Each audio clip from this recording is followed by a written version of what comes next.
Paithani jacket. Hello मैत्रिणींनो, 5 ते 6 वर्षाच्या मुलासाठी हे जॅकेट बनवले आहे.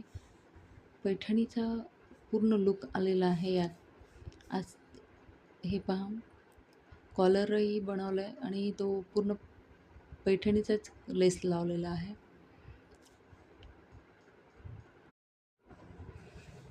स्लीवलेस बनवलं आहे.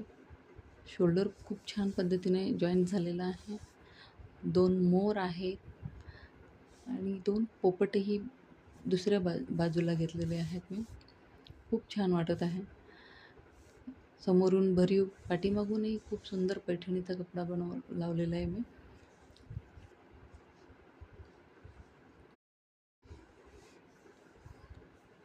हे आजकाल चाललेल्या ट्रेंडिंग पैठणीच्या साड्या, मुलींचे फ्रॉक, त्यामध्ये ह्या मुलांसाठी जॅकेट, धोती वगैरे खूप सुंदर वाटतात. तर त्या विचाराने मी ही जॅकेट बनवले आहे. ह्या जॅकेटला आतमधून मी कॉटनचा अस्तर लावलेला आहे. खूप सुंदर वाटत आहे कलरही कॉम्बिनेशन. आता टच बटन्स लावणार आहे मी याला. कसं वाटलं सांगा मला नक्की.